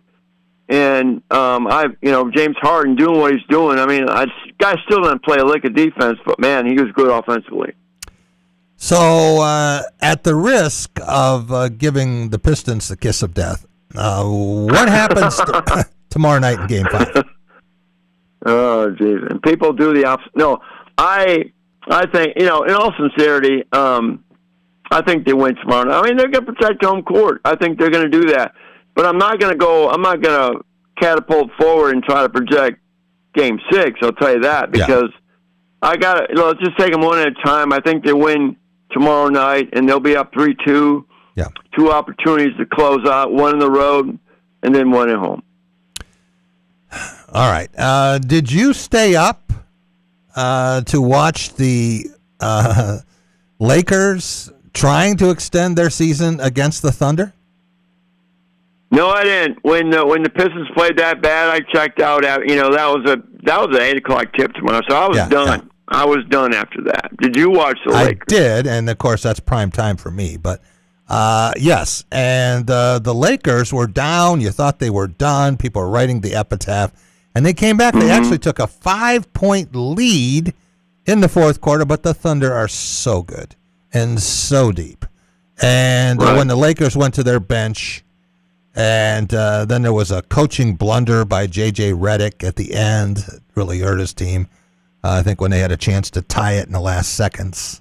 So, congratulations to the Thunder with this victory. And they look like they are well on their way to back-to-back NBA championships, and so young.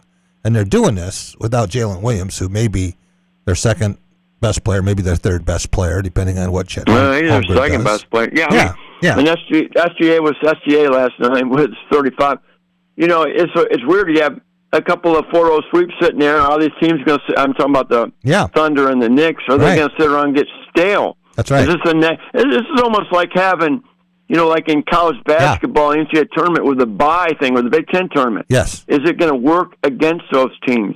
Knicks could have 10 days off. Teams to figure it out. It could. Yeah. You never know. Tom, the other thing about the Knicks, and they went crazy from deep. Probably overdid it on press pass by showing all of the Knicks 3-pointers. It nearly made us a longer show, but that was funny. When you think about New York fans, I saw a little bit of this last year, and now Knicks fans are even more arrogant than they were, if that's possible. But I understand from a couple of them I know that they're coming to Detroit, and they intend to take over LCA or Rocket. Wherever they're going en masse. And, they're determined that there won't be a home court advantage in Detroit. When I was back in my corporate days, I would be in Manhattan 2 weeks out of 4 weeks calling on Madison Avenue clients in my line of business, advertising agencies, and all they want to do is talk. Well, they wanted to talk to JETS, Jets in the football season, but it's the Knicks in basketball, and they could not relate to my passion for college football, which I tried to bring to the table at lunches and dinners. Yeah. All they want to do is talk about the NFL and the NBA. Yeah. And the Knicks, the Knicks was just this core passion that never goes away. Everybody doing Marv Albert impersonations, and that's what they do. And this Jalen Brunson-led team is pretty doggone good. Not to get ahead of ourselves, but right. The Pistons are a long way away from the quote-unquote finals. I'll just say that. Yeah, I think you're absolutely right. Tom, thanks so much for joining us. Really appreciate it. Enjoyed lunch today, and it was great seeing Jack Vogler. I didn't know that he had been dealing with some health issues as well. And the fact that he's got a little neck and back problem means he's not going to be out driving me by 50 yards. Always a pleasure to be on with you, Jack. Thanks. We will be right back, and we have in studio, I'll be in here in just a moment, Bob Fossum and Burton Smith. We will preview the PGA Championship. I think we just might have to go over the results of our picks for the Masters, but we're certainly going to have an opportunity to make our picks for the second of the 4 Grand Slam events. All that and more coming up. We also have Jim Keaton, who's going to be coming in here at about 5:45. And Jim said, I'd love to see Bob, as long as Bob doesn't talk about the fact that he beat me back in, I guess it would have been 79-80. When Eastern won a state championship, but they couldn't beat Okemos. We'll be right back on The Drive with Jack. Dean Transportation is looking for compassionate people to join our team of school bus drivers and attendants. Visit deanjobs.com to see all openings. Dean Transportation provides paid training to obtain a commercial driver's license, increased starting pay, comprehensive benefits, and flexible schedules with no weekend shifts. No experience needed. Apply today at deanjobs.com and train for back-to-school season. That's DEAN jobs.com. Jeremy, what's the move when the kids say they're bored? Easy. Family fun night every Tuesday at 1 North. Free kids meal with every entree, so dinner is handled. And we're not just talking crayons and paper menus. Nope. We've got Battleship, Uno, all the table game classics. Plus, all the big stuff, Amy. Giant Yahtzee, Connect 4. It's basically game night leveled up. Kids stay entertained. Parents actually get to relax. It's a win-win. Great food, family vibes, and a little friendly competition. Family fun night at 1 North Kitchen and Bar. Come hungry and ready to play. Jack Ebling here with my good friend Matt Sloan at Graph of Okemos. Spring is here, and so is good news for lease customers.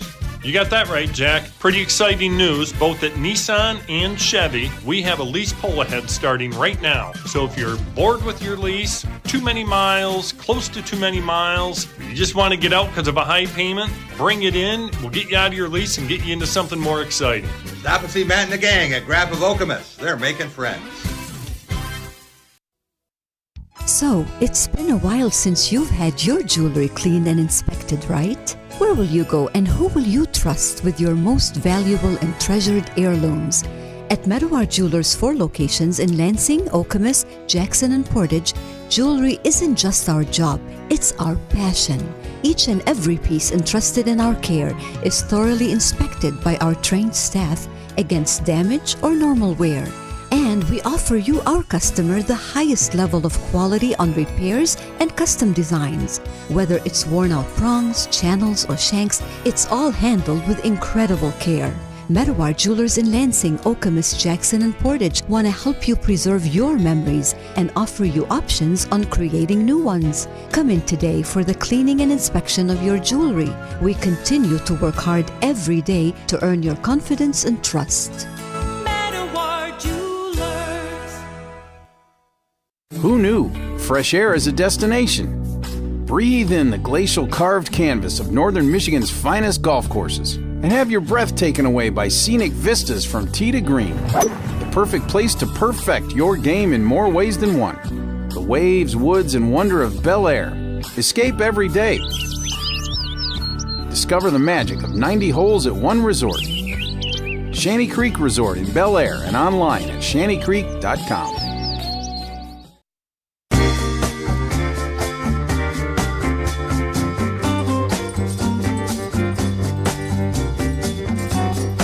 Welcome back. It is a Drive with Jack Spotlight Radio Network. Rob, heavy golf influence today. Of course, we had the long drive segment with Tom Lang and a number of guests. Joined by Bob Fossum, one of the best players ever produced in mid-Michigan.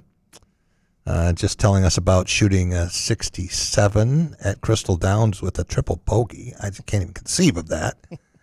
And Burton Smith regaling us of a great birdie on a 243-yard hole, right, that we're going to talk a little bit about, par 3. Number 8, all right. But we are here, gentlemen, to talk about the PGA Championship. Bert, let's start with you and the course. You've broken down so many of these courses, and you know the strengths and weaknesses. What are fans going to see this week? Well, let's give a shout-out to John Shippen, first of all, was the first pro there. Tell us about the course. Where is it? It's Newtown Square, Pennsylvania.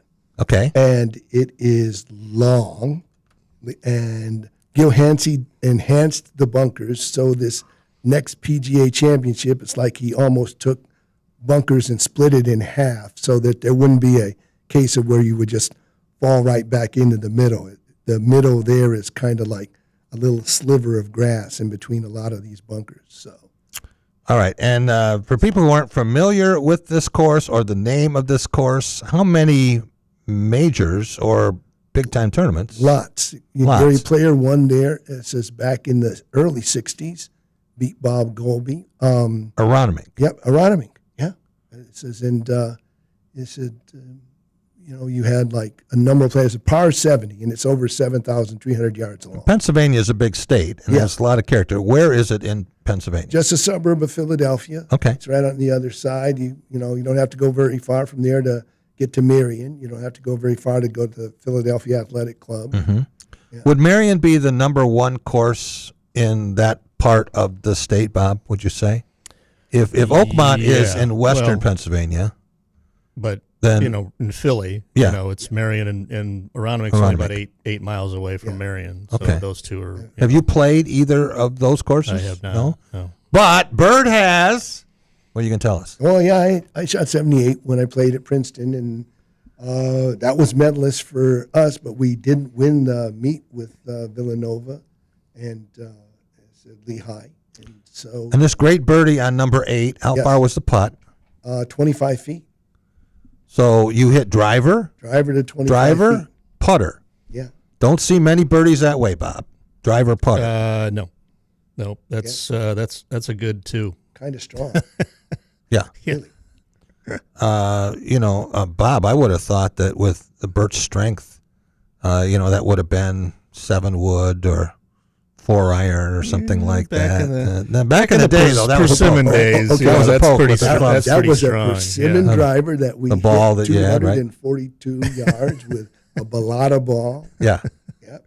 Yeah. So I'm happy with it. Downwind too. No, yeah, actually it was downwind, and the question was whether or not to hit 4 wood or hit drivers. All right, what stands out to you, Bert, about this course in terms of length, trouble, green speed, Green speed, you're nodding. Yes, green speed. The whole 9 yards, and you'll get it because the greens, they kind of redid the concourse to make them more Donald Ross than they were back then, which was still a case of if you're on the wrong side of the hole, you're going to try not to 3-putt. And, a lot of what you saw like this past weekend, you saw some people that were having a little trouble with the 3.5, 4-footers. Yeah. Bob, for our video, which we're doing now, I just got a word from our producer. We need you to slide. He's good now. He's good now? He is good. No, I got the wave. He got Okay. He got the hand motion. Okay. He got it. He's good. All right. He's teachable. That's right. So when you look at this course, Bob, what players jump out to you? I don't want you to give us your picks yet, but the kind of player who is going to score well at Aronimink. Oh, it always comes down to these types of courses are whether it's PGA or U.S. Open. I mean, they're kind of the same. So you obviously want to have somebody that's going to keep it in play on the short grass. Yep. Hits it. Less important here than it would be at a U.S. Open. To keep it in play, or not so. No, I mean I don't know what the rough height is here at Aronimink. Mm-hmm. I haven't read anything that would be any different than maybe a U.S. Open. I mean, U.S. Open's typically higher rough, I would think. Yeah. I don't think the PGA is trying to say par is the score you're going to make. Right. I think they're more a little 10 to 15 under. In that 10 under. 8 to 12. Okay. Whatever, depending on weather and stuff like that. What's the green speed here, Bird? Do you know? It said anywhere between 12 and 14. Okay. I mean, almost what you saw like at Quail Hollow this weekend, because it had the PGA last year. Yeah. I think they were trying to get folks interested into seeing what it'd be like. And, you missed the green, and even if you're, within 5 to 10 yards, it's still going to be a difficult up and down. All right. What about some of the holes? Is there a signature hole besides the one that you birdied? 11 is kind of the one that they look at as being a signature hole. Why? Because it doesn't have any bunkers, and it's got all of everything that you would want. And it says from a Donald Ross, display, it's long. And the greens is like, you can hit it, and if it's short, it backs down like it was a U.S. Open, 25, 30 yards, because it's an elevated green. And they've got, this is a case of where, you've got 4 different pin placements that are all really rough, because it's just like if the ball starts going the wrong direction, it'll leave the green, a lot like Crystal Downs. So, and aren't there 150, 60 bunkers on the golf course? Mm-hmm. And this one, it doesn't have any? This one doesn't have any. Wow. So that ought to tell you how tough it is. How about that? Bob, in a tournament like this, would you rather be a great punter or a hot putter? Well, you always want to be a great putter. But sometimes great putters don't have great weeks, right? Correct. Or they do. Yeah, like Ben Crenshaw. I mean, yeah, great putter, but only won 2 Masters. Yeah, never won a PGA U.S. Open. Lost the PGA at Oakland Hills to David Graham. Well, should have won that. Yeah, true. David Graham. Yeah, putted his eyes out. Yeah. So, I'd be more the great putter, because if you're a hot putter, that just means you're going to get cold. I'd rather be great and putt good all the time, or at least have the ability to putt good all the time. So I'll go with the great putter instead of the hot putter. All right. Let's talk a little bit about where this is. And I'm still adjusting to the fact that the PGA is the second of the 4 majors now. Yeah. I mean, I should be ready for this, right? Yeah, television money talk. Well, it's just based on football. They don't want to compete with football, right? So they figured, okay, we can do the Players Championship, get it back in March because the weather's still going to be okay, and then you just ramp it up, and you got April, Masters. Obviously with the majors in April, May, June, July. Yep. And then they do their FedEx thing, and then They don't have to compete with football, and because football rules. NFL is just incredible. Yeah. All right, Rob. I think it's time for us to join Bert and Bob in making our PGA Championship picks. And based on the results of the Masters, we have a different selection order. And the reason is, despite the extremely disappointing play of Jon Rahm, Rory McIlroy as the winner helped my team be minus 19. Rob, you were second. You were actually tied with Bert, but since you picked after him, you win the tiebreaker. Bert, you and Rob were minus 14. Bob, you were minus 13, despite Terrell Hatton making a big push there. Yeah, almost caught him there. Down the stretch. So what we're going to do, we're going to try this a little different. We're going to go 1, 2, 3, 4, 5, 6, 7, 8, 9, 10, 11, and I'll get the last pick. That's 12. Okay? Sounds good. That sound all right, Rob? You ready? Yeah. You got your guy? It changes every week. We do something different every week. Depends how I do. That explains how we're going to do it. And the truth comes out, ladies and gentlemen. It depends on how Jack Ebling does. That's kind of like Judd Heathcote saying, okay, your handicap is 5, yours is 10, yours is 25. Yes. It's a truthful Tuesday on the drive. That's the way he was Jack. at Open Gym, too. Yeah, that's not here over here. Get over here. Yeah. All right. So I am going to pick with selection 1, some guy named Scheffler. Yeah. Okay? Yep. And I know that disappoints you, Bryson DeChambeau fans. You are next, Rob. Who do you have as 2 off the board? Obviously, the common choice would be Rory, but I'm actually going with the guy I had at the Masters. I figured you would. Cameron Young, one of the hottest players right now. I was just talking to Bob about him. Yeah. And one of the hottest players on tour right now. Yeah. Cameron Young is my pick over Rory. All right, Bert, you're up. Number 3. Well, since Rory did win the Masters, and since he does, and the only person that could win the Grand Slam, and somebody like, Johnson Wagner says I'd look out for him. So I'm going to take Rory. Rory, I've heard of him. Yeah. Yeah. All right, Bob. 3 off the board. Who do you have the final pick of round 1? Final pick, round 1. He's just Rory went 11th, by the way, in our Masters picks. 11th. Did he? Yeah. He was the 11th player off the board. You were the guy that took him, very last guy. Yeah. Even a blind squirrel finds an acorn once in a while. I think he's due for something. I don't know if it's just winning or can he win a major, but I'll take Oberg. Okay. All right. You did that in the Masters picks. You took him second overall. Okay. So now you have him 4th overall. You should be happy with that pick. Best player on the board in your eyes. I got. All right. I'm going to do something I don't normally do in this, and that is take a player I like a lot. Because I already have the winner. Yes, you do actually. I'm going to take Justin Rose. You do like him. Yeah. I do. You got a soft spot for the Rose. Yeah. Actually, what I'm trying to do here is just make Bert as frustrated as humanly possible. I know who took him in the Masters, so. Yeah. Speaking of frustrated, Big Jim Keaton is at the door and can't get in, which is very funny. If you can imagine what that means to him, he's sitting out there now kind of shivering. Leave him out there for a few more minutes, would you? Okay.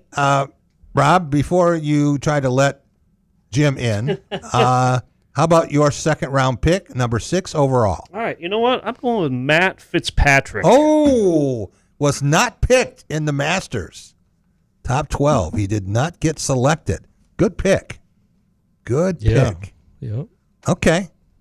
Bert, you are up now with pick 7. Oh, in that case, I'll... pick yourself. No, I was going to go with Xander Schauffele. You were going to, or you are going to? Yeah. You are going to. Mm-hmm. Okay. Schauffele off the board. Bob, now you get 2 picks. You get 8 and 9. Oh, 8 and 9. Yep. Wow. Okay, 8 and 9. Let's see here. Well, if I thought, let's just say you asked me great putter or hot putter. Yeah. I would want him to be a hot putter, and if he is, Koepka could win his 4th PGA. Oh, That's Mr. correct. PGA, right? Yeah, he's got 3, and if he could putt. Why do you say that? Why is it a tournament he can win? Besides the fact he always wins. Because he's won 3 of them. Yeah, he's already proven it. He's already proven it, and he's hit the ball well enough all year long, and I think he feels a little kind of back. He's back on tour, and he's playing some stuff. He didn't get to play in the signatures events, but if he putts, he definitely could win. So I'll take him. Okay. And then the last pick, I really don't want to pick him because I think I don't like him, but he plays well, and he hasn't been playing all. Some of these guys have been playing all these signature tournaments. They're wearing themselves out a little bit. Yeah.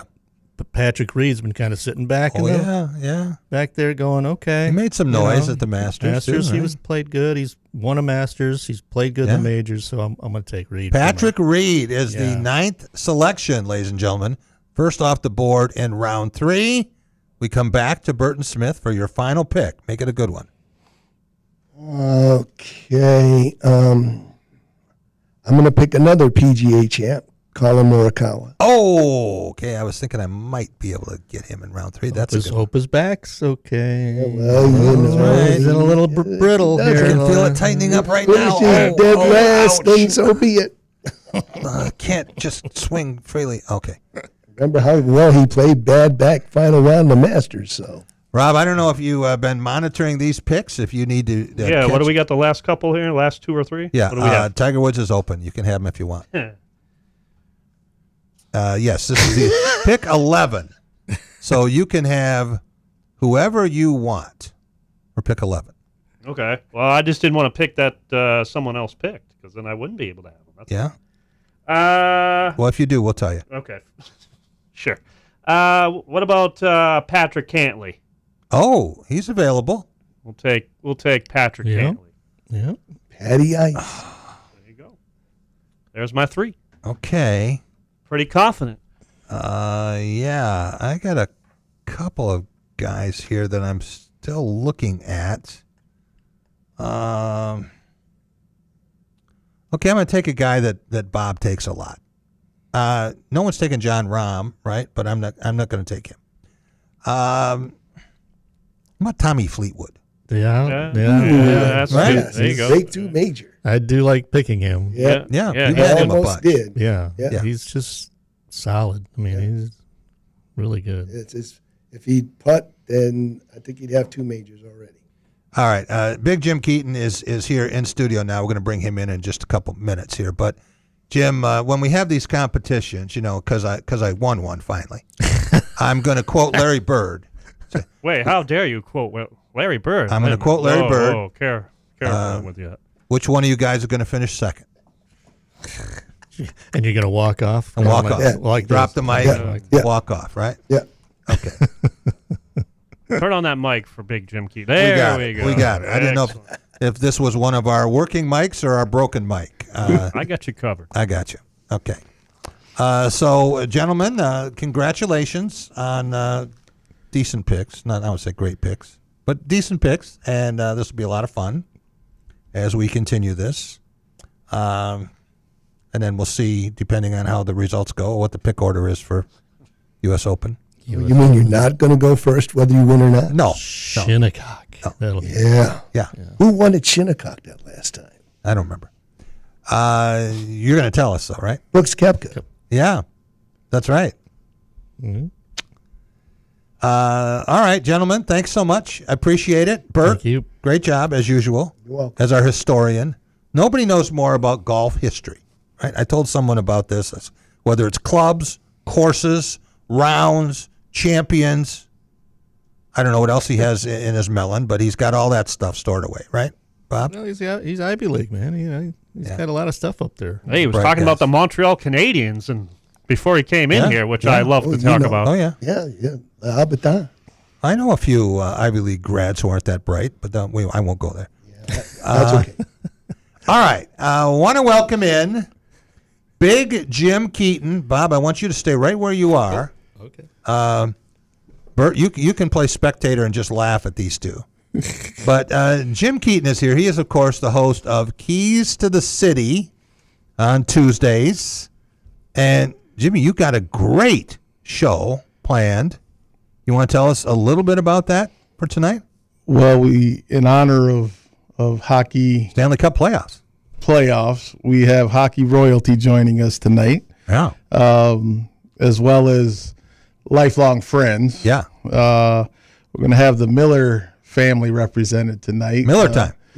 We have a couple of Millers that will be teaching young people how to get better in hockey at the rink. We're hoping to get them to drop off the rink for a couple of minutes to join us, but I'm not sure that's going to happen. Right. But we'll have the patriarch of the Miller family, Mr. Lyle Miller. Yes.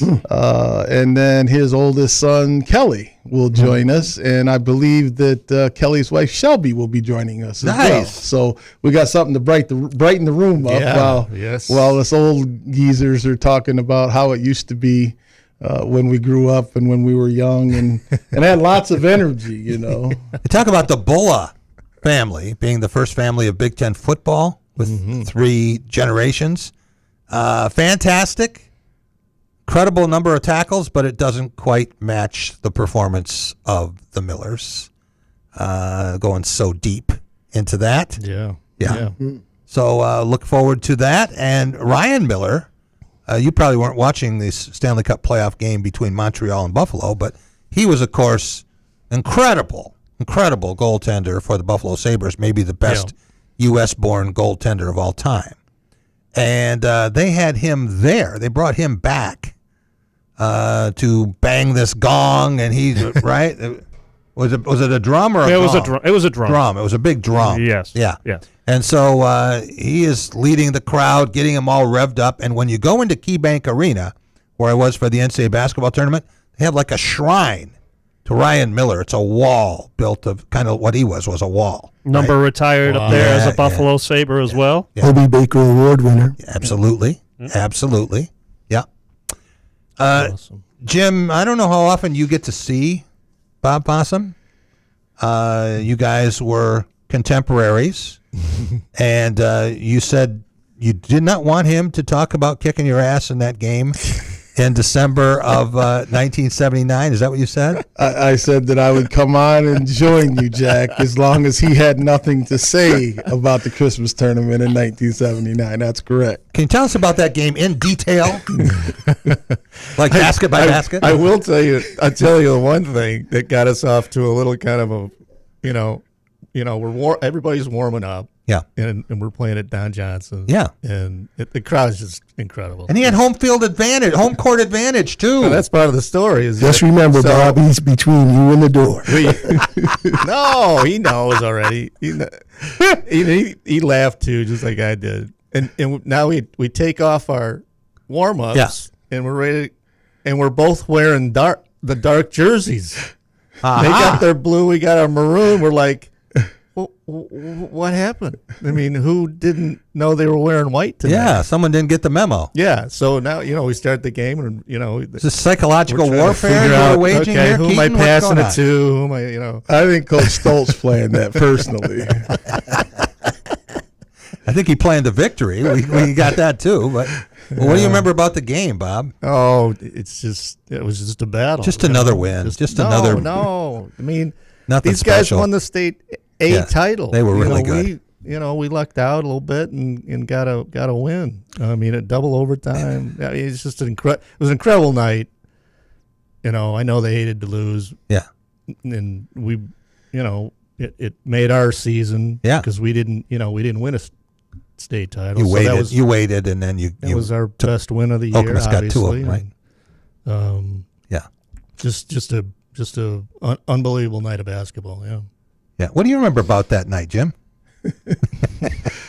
I remember getting ready for warm-ups, and we were walking out with our chests pretty swollen and said, "Where's this? Thought There's we a were run pretty Fossum cocky. here. I'm gonna,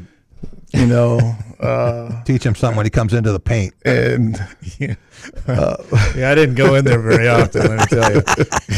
Still between you and the door. Did this come down to a last shot? I think, was it a free throw? Somebody hit? No, it was the kid, Greg Vanek. Oh, yeah.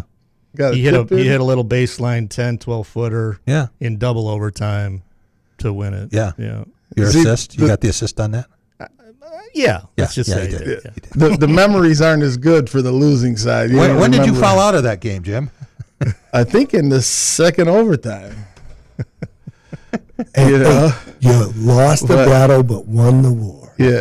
Well, I will say this, and I tell him and Mike Witherall, who was my roommate at ASU, that it was probably the best thing that ever happened to us. Really?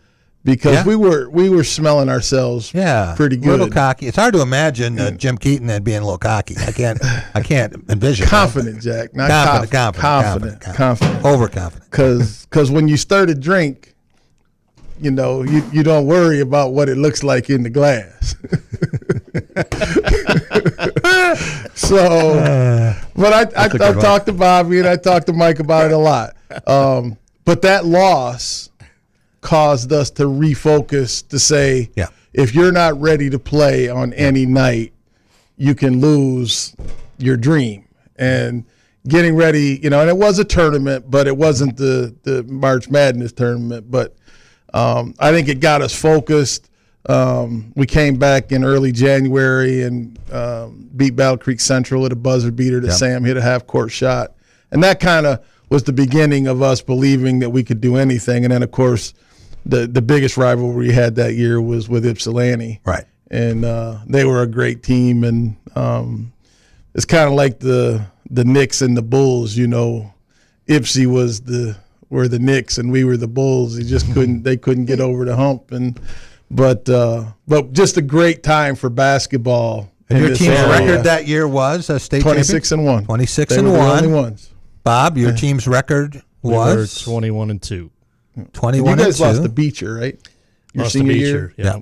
Quarterfinal. Yeah. So you were in different classes. You were class. No, we're both class of 80. You're both A then? No, they were A. We And were you were B. B. But we graduated. Class school. I'm sorry. I mean, the teams were. You were one class lower division, right? Yeah. Well, B division. Now. So after we did win that game, we had a couple days off, and it was New Year's, and then we had practice maybe on the 2nd of January, and he ran us pretty hard, and then he sat us down and he said, "Hey, you guys, you're going to be the first Okemos team to be ranked #1 ever." Yeah. So we were happy, we're proud of that. Yeah. And played pretty well the rest of the year, and then you run up against another really good team like Beecher and Carl Banks and some of those guys.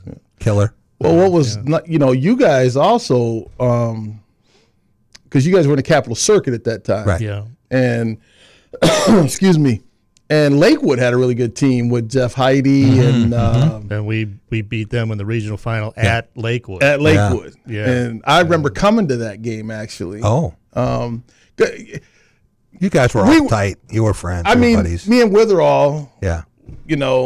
Well, did you guys know at that point you were going to both go to ASU? No, we didn't. We didn't figure out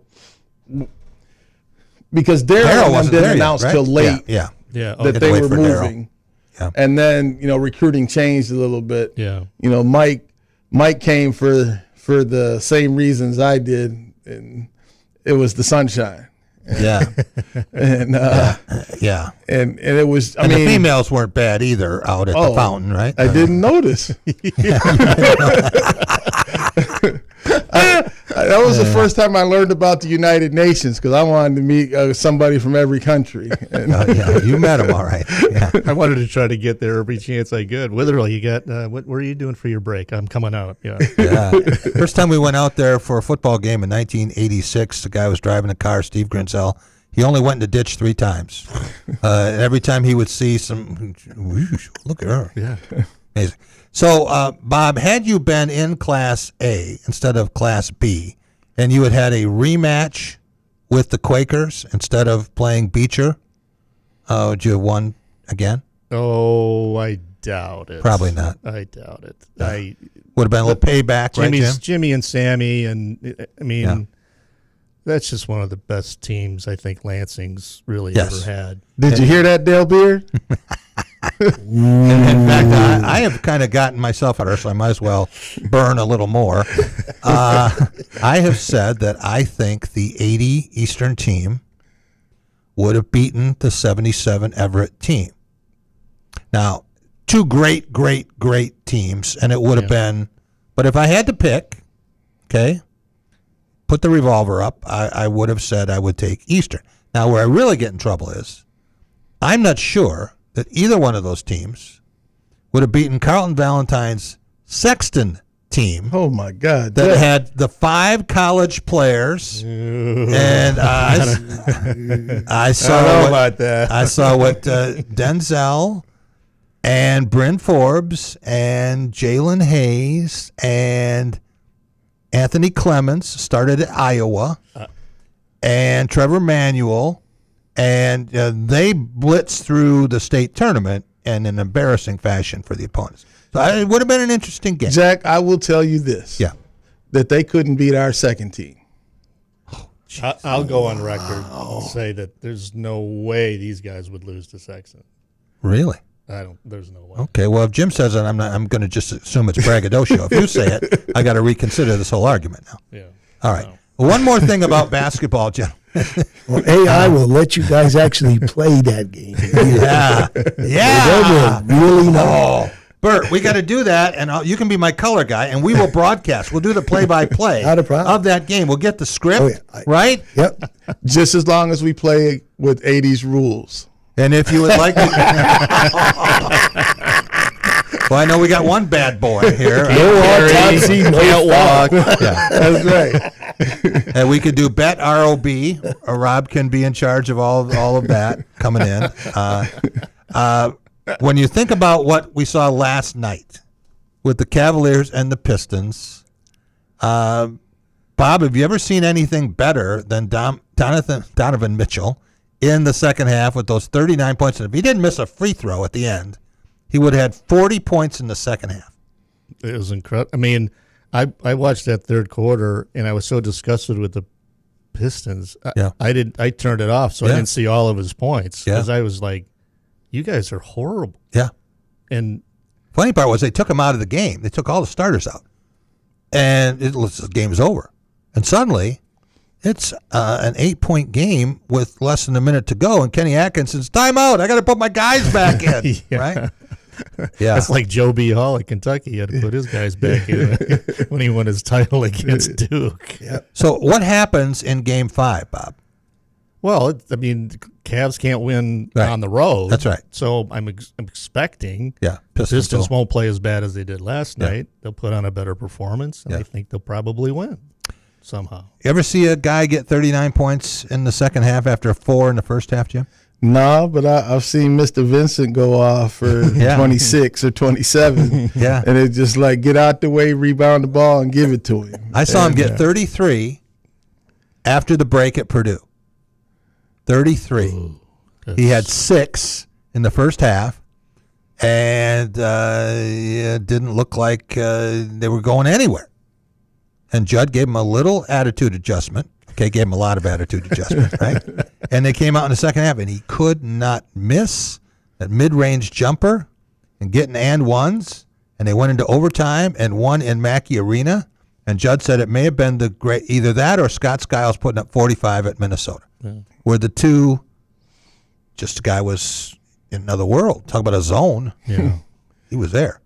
So well, the one thing about with Cleveland and Detroit, the one thing is I don't think it's a good matchup for us. Yeah, Cleveland has, and in basketball, let's face it all comes down to matchups at this stage of the game. Yeah. And I'm like you. I'm hoping that Cleveland remembers they're supposed to lose on the road. Yeah. And then hope that Detroit, and especially Cade, we just can't turn the ball over with, like he makes a really good pass to Reed and he's not looking. Yes.